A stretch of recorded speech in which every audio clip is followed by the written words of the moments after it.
watching Local News 8 at 10. Local people, local news.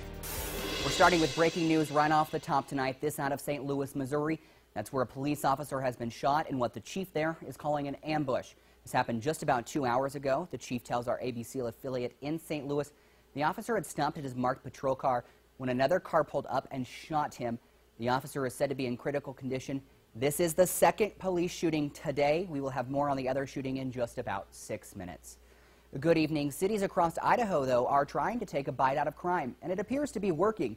An FBI report says Rexburg and Rigby have the lowest burglaries of any cities in the Gem State. Local News 8's Esme Carriega talked to Rigby police today to find out what they're doing to keep those numbers down. It is our top story tonight. Sometimes we don't always lock our door the best, but during the night we definitely lock our door just because you can never be too careful. Crooks can spot your home, and within seconds, your home can be the target of a burglary. Rexburg and Rigby are among the cities that saw a low number in burglaries this year. Rigby Police Chief explains what they've been doing to keep you safe. For the size of our town, we have a full service police department. I mean, we have patrols 24 hours a day. We always have a guy on during the day. We have multiple guys on. We have a detective. Tower says having police patrolling the streets deters crooks from committing crimes. However, he's seeing more and more fraudulent crimes. A lot of frauds that go on, check frauds, these scams that are going on, and people calling and or email phishing scams. He's also seeing lots of vehicle burglaries. Vehicles are getting broken into, and then property taken from them. But looking at the entire picture, I think we live in a great community. I think people are very vigilant in this community, and when they see something, they say something, and I think that's part of it. It makes me feel good. It makes me feel like my kids are in a good spot to grow up. Reporting in Rexburg, I'm Esme Carriega. Now, the Rigby Police Department is working on developing a burglary prevention program that is expected sometime this next spring. And while burglaries are rare, they do happen. Tonight, we have an update on one home invasion in Jefferson County from last month. The suspect is William Schinkel. You see him here. He is now out of the hospital and in the Jefferson County Jail. The sheriff's office said Schinkel broke into this home in Rigby on East 300 North. But instead of getting away with anything, Schinkel was shot by the homeowner's son. He's been in the hospital since this October 27th incident. The sheriff's office says a second suspect is still on the loose, though. The investigation is ongoing. Students at Ingham Elementary will not have class tomorrow or Tuesday after a pipe burst at the school on Friday. 3 classrooms lost a significant amount of supplies and equipment because of the water damage from the pipe burst. You can see it there. To help out, R Cleaning and Restoration will be donating 10% of what they make to the school for the next few weeks. It's to help them so they can actually restock their supplies and hopefully, like the post said, get back to normal. So if you'd like to help, we put some contact information with Rocking Our Cleaning and Restoration online. You can find that at localnews8.com. It's a good thing that pipe burst wasn't outside, Chris Nessman, because it would freeze. Yeah, we are getting another time of year where it freezes every night, which, again, normal. Nothing per usual with that. Still a fairly mild evening, 56, but notice the winds have really picked up. That's because we do have storms sliding in. In fact, let's take a look at Viper radar. Got a few scattered showers, but if we zoom out, get kind of a bit of a bigger picture, well, we got a lot of moisture coming up. So we're talking a wet night, and we're going to have a wet day tomorrow. Speaking of tonight, average level of 31 degrees, good chance of rain. Chris?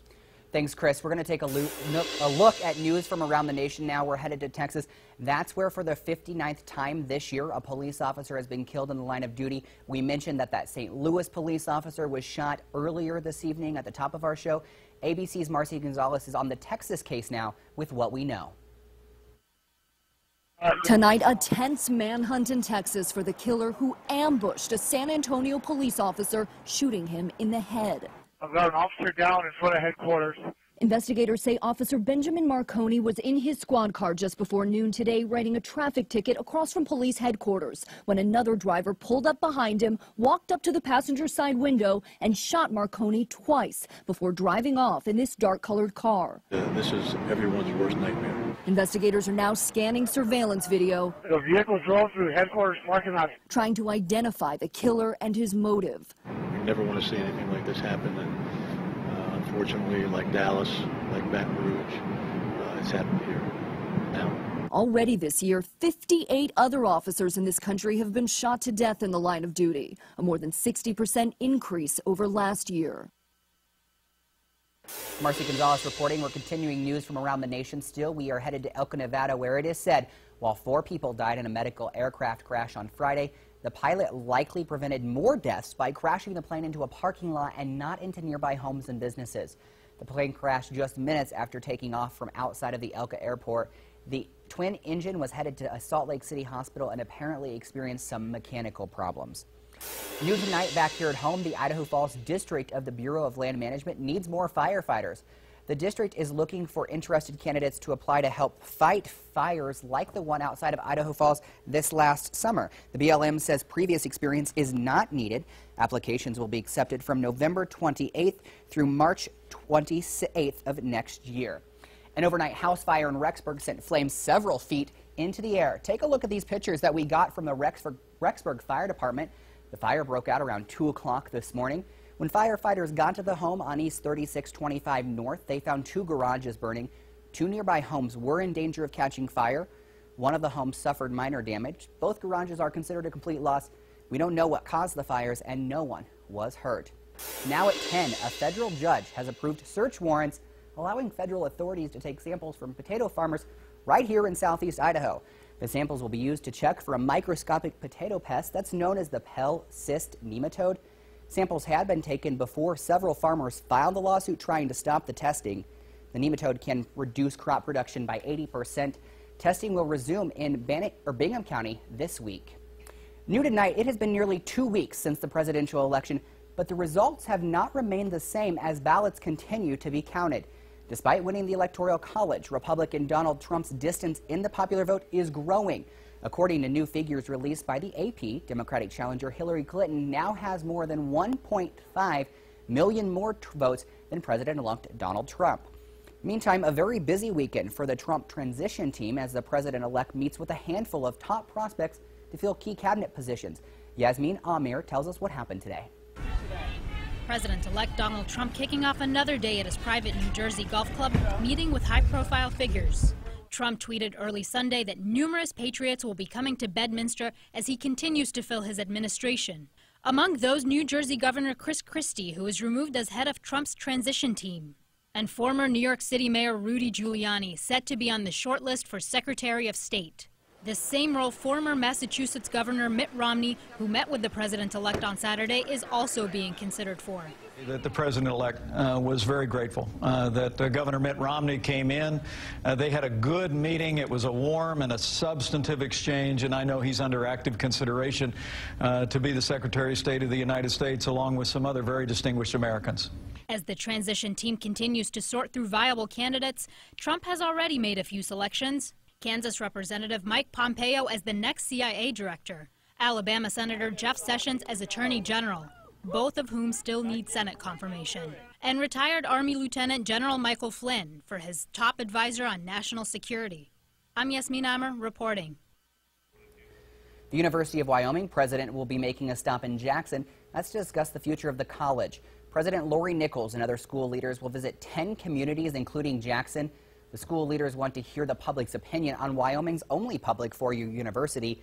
The first session will take place on November 30th in Jackson and Cody. This is in addition to a series of discussions that are already being held on campus, focusing on developing a roadmap for the future of the college. Tonight, the issue of same-sex parental rights in Idaho could be back in the courtroom. A Nampa woman is suing, challenging Idaho's laws on artificial insemination and paternity. The woman's partner is the biological mother of the couple's daughter. After being artificially inseminated, the couple has since split, and now that non-biological mother wants a role in the child's life. The lawsuit says a heterosexual couple who has artificial insemination is considered equal parents, calling Idaho's law discriminatory by not giving same-sex couples the same rights. Looking ahead to tomorrow, the Idaho Falls City Council is meeting to discuss a variety of topics. Members of City Council will discuss snow removal operations costs just in time for our first measurable snow. Also on the agenda, approval on an agreement with the City of Ammon to provide fire services in areas not currently covered by the two agencies. Tomorrow's meeting will be in the council chambers at 3 o'clock. Let's head south to Pocatello, where the Flag Design Committee is scheduled to meet tomorrow. The committee is meeting to discuss some of the designs already submitted to the group. The city is looking to revamp its official city flag. Committee members can submit their ideas through December 5th. Staying in Pocatello, tonight the community came out to support a man killed in an accident on Garrett Way. 36-year-old Dustin Skinner died after he had a seizure that caused his truck to hit the base of a concrete bridge. Today, friends and neighbors held a fundraiser for his family at Duffy's Tavern. Local News 8's Misty Inglet was there and spoke to his family. Duffy's Tavern in Pocatello was packed with support for Dustin. There were tables with item after item up for auction, all donated by the community to help raise money for Dustin's family. The main goal, to help Dustin's 2 kids he leaves behind, a 14-year-old and a 6-year-old. The family says seeing how many people turned out for Dustin is amazing. It shows them the positive influence he had on people. The kind of person he is, it just says it all right here. I mean, I can't explain this exactly how proud I am of him. We had a standing room only funeral, and so you could tell that he was blessed and loved by a lot of people. It makes me very proud of my son, because my son, it showed to me that he had touched so many people's lives with his heart, and I am so grateful and so proud. I'm a very proud mama. His mom says in the face of a tragic accident, the community support has been incredible. I just know that Dustin's watching down over all this, and I know Dustin is very happy and proud, and we'll all miss him. We'll all miss him. In Pocatello, I'm Misty Inglet. There is a GoFundMe page that was set up to help the family out. You can find a link to that on our website. That's localnews8.com. The state of Idaho is getting some national recognition. Still to come at 10, what one study is saying about our kindness. Plus a new trend sweeping the nation, making its way right here to Idaho. Tonight, how some are living the van life. But first, shoeboxes full of joy.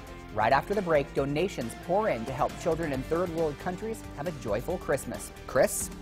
And it was a really warm start to November, not the case for the end of it, and we are talking snow in our forecast. I'll tell you when the storm's moving in next.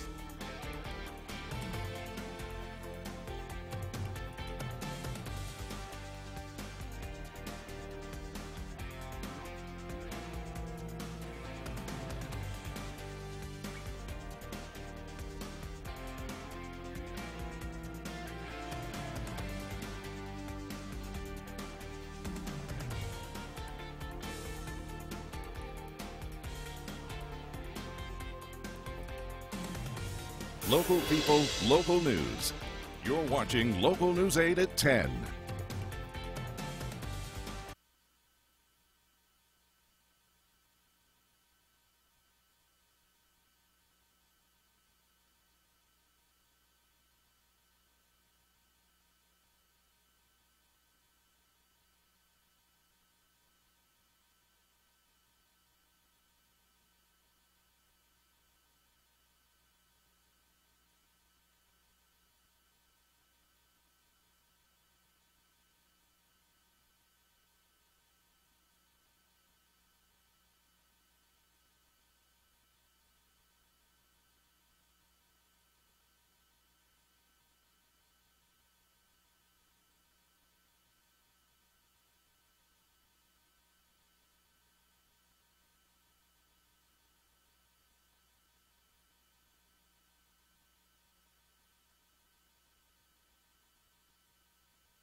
Shoebox after shoebox fills a local church tonight, and Idaho Falls Church is on a mission to bring a smile to children in need with those shoeboxes.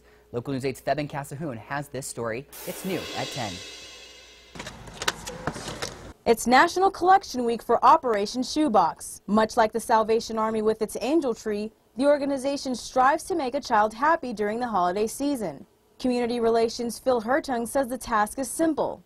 You start with a shoebox and an empty one, and doesn't necessarily have to have shoes in it. What you do is put in hygiene items, toothbrushes, soap, washcloths. Then from there, the shoeboxes go onto a trailer and get sent to one of 8 processing centers in the United States. Ours are going to go to Denver this year. And from there, the boxes go out to more than 150 countries and territories around the world. This is just a very simple way. Maybe costs $15, $20 and for you to do, and it can reach a child somewhere a long ways away without you having to deal with, how do I get that there? The organization has collected and delivered more than 135 million filled shoeboxes since it began in 1993. Phil says this accomplishment fulfills their ultimate goal. We have been blessed with a lot of things that we have, and this is a way to send not only just gifts to children overseas, but also be able to reach them with the message of Jesus Christ. That was Theben Casahoon reporting. Operation Shoebox runs through tomorrow. You can drop off your donations at the Calvary Baptist Church on 1st Street in Idaho Falls until 6. New now at 10, Black Friday is just days away, and some local stores in Rexburg are already kicking off the season to give by giving. Sage Day Spa got people in the holiday spirit by giving away many free services. They made sure no one left without a hand massage or a scalp massage. Oh, it sounds so good. One shopper says it's a good way to start the holiday shopping.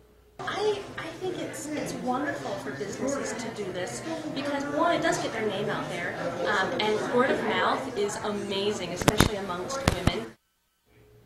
According to Forbes, last year's Black Friday, shoppers in the U.S. brought in $4.45 million on Black Friday and Thanksgiving. If you're going to get out and do any shopping on... I want a scalp massage. I know, right? Like, that just sounds amazing. But yeah. Your forecast for Black Friday or Thanksgiving Day, pretty nice, just a little chilly. Yeah, a little chilly, a little bit. Thanksgiving Day doesn't look bad, but Black Friday, we might see a storm. So we've got several storms on the way. 47 degrees right now in Rexburg. Those overcast skies, those south winds, keeping things a little milder for now. We do have showers come in, because you take a look at the satellite radar bigger picture, there is a lot of moisture in the western U.S., and it's going to be sliding into Idaho, bringing off and on rain/snow showers. You can already see some coming up from Utah. So again, we're going to have a fairly busy night. Now, as we go through Monday, most of the action does happen in eastern Idaho. In fact, the Central Mountains tomorrow, they're going to get some stuff, but you folks won't as much as closer to the state line. As we go from Monday into Tuesday, our storms start to clear out, and Tuesday morning you might see a few sprinkles or snow flurries in Jackson area.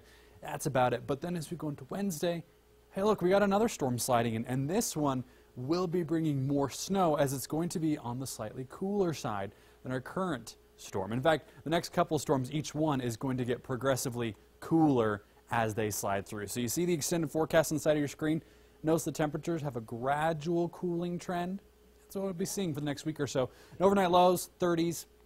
Daytime highs 40s, so tomorrow is going to be cooler than it was today by a significant margin. Central Mountains getting a decent chance of showers tomorrow, more so in this central or northern plain and some of the mountainous region. And again, the higher elevation, the better chance you are at seeing snow.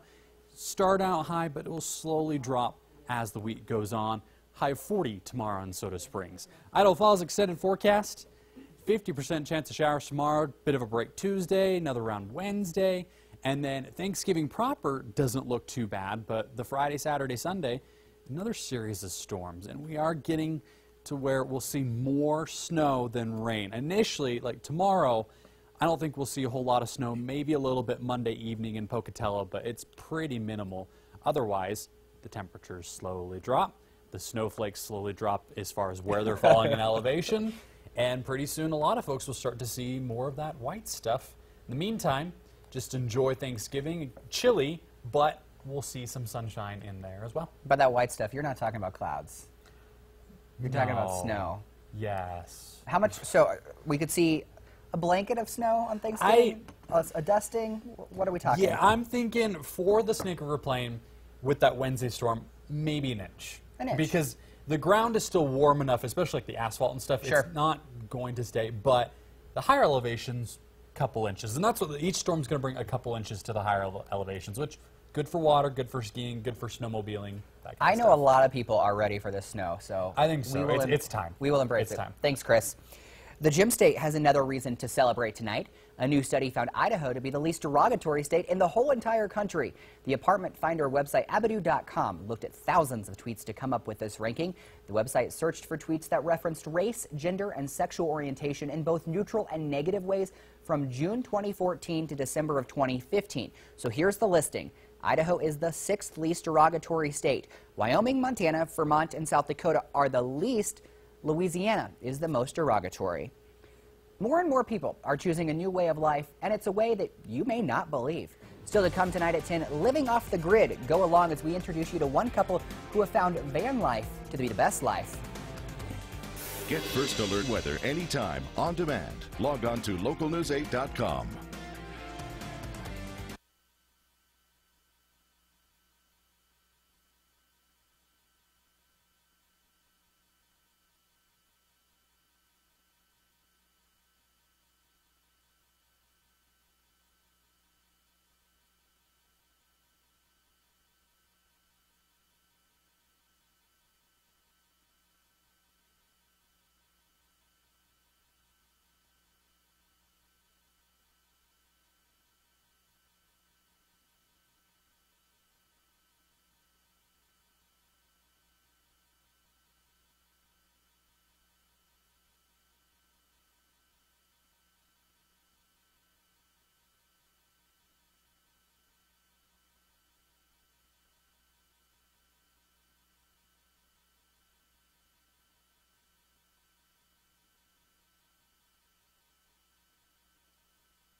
It's a growing trend. People across the country packing up and literally taking their lives on the road. Vans, campers, box trucks, even school buses being turned into homes. The trend is so popular, there's a hashtag for those involved who call each other family.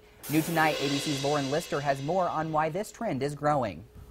24-year-old entrepreneur Xander Kingsley lives at the office. Yeah, this is our lounge space slash storefront. So. Yes, he actually lives at the office. It's a little tight. The founder of Kawasa Clothing Company and his two partners bought a school bus at auction and turned it into an RV to strike their ultimate work-life balance. This is our counter space. When it's a store, this is our display case. Home and store, all in one. I wanted to cut costs and see America. The benefits, no rent for an apartment or store, as Xander travels the country building his business. What is the thing you miss the most? A hot shower. And it's not just Xander and his school bus. There seems to be a growing movement of people turning vehicles into their homes. There's even a hashtag for it, van life. On Instagram, more than 900,000 posts from around the country and world. In Nevada City, California, 53-year-old nonprofit fundraiser Jennifer Langdon and her father fixing up this camper so she can take it to the road full time. It wasn't that I needed to find a new job or move to a new city. I could take my home with me. One 24-year-old Bay Area software engineer blogging about his home, a box truck, claiming it's allowed him to pay off his student loans and bank 6 figures towards retirement. In part, this is driven by the economics of it, as well as the cultural appeal of it. Downsides of the lifestyle include overnight parking restrictions and the neighbors. When people see people living in their vehicles, they will often report them. That headache is worth it for people like Xander. It's like, where's my office going to be today? Is it going to be in the mountains? Is it going to be by the beach? Lauren Lister, ABC News, Los Angeles. So just how popular is this van life trend in Idaho? Here's what we found when we Google searched for hashtag van life Idaho. Several pictures popped up, but there were also blogs and news articles. Based on this search, it appeared that most of the van life Idaho craze is simply people passing through the state, not so much locals actually taking part in it. The Seattle Seahawks look to stay undefeated this season at home. See if they could do it with Julia Cox next on Sportsline. Local people, local news. You're watching Local News 8 at 10. Female voice, because Julia Cox is literally closest to the camera right now. Hello. Hi, Carl. Everybody.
You're watching Sportsline with Julia Cox.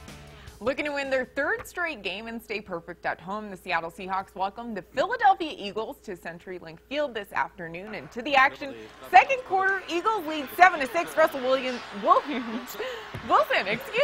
the rush and throws to Jimmy Graham. He breaks the tackle for the 35-yard touchdown. Seahawks lead 13-7. Later in the second, Seahawks lead 16-7. Cam Chancellor picks off Carson Wentz, and then later in the third quarter, same score. Wentz on the play action. He throws into double coverage, and you can't do that when Richard Sherman is out there because he does the nice basket catch for the interception. Later in the quarter, Wilson to Doug Baldwin, and Baldwin back to Wilson.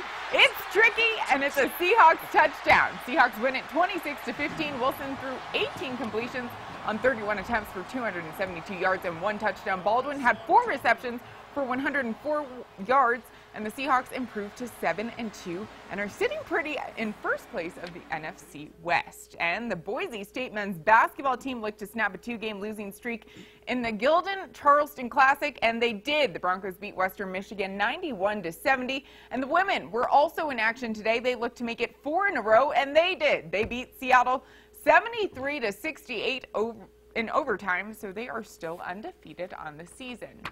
Now, he kicked his way into the Idaho State record books, becoming the Bengals' all-time extra point leader. And this week, junior kicker Zach Johnson kicked his way into rapid fire. Rapid fire, you're going to have 60 seconds to answer as many questions as you can. You think you can handle it? I think so. It's not too bad.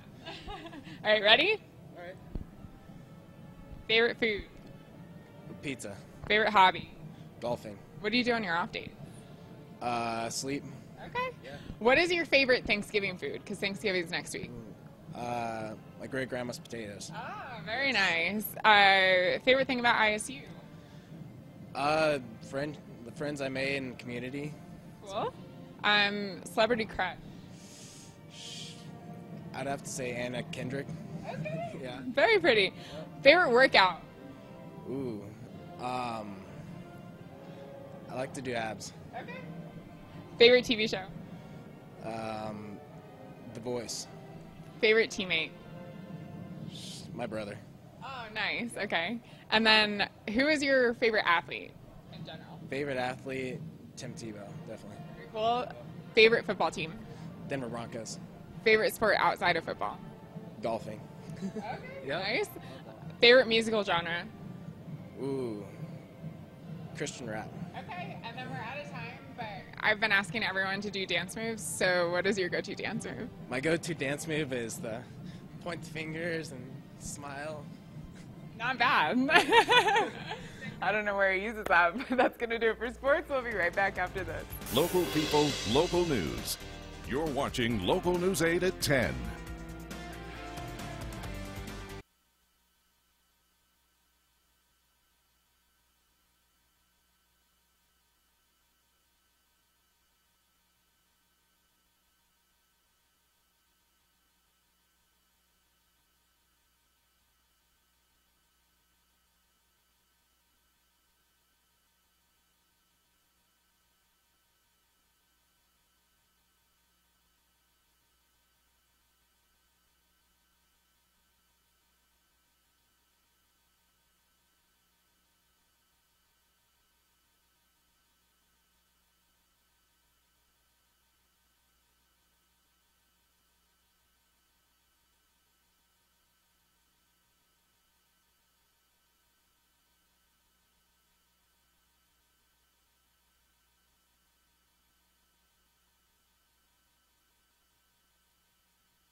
So I think it's time to break out the winter coats.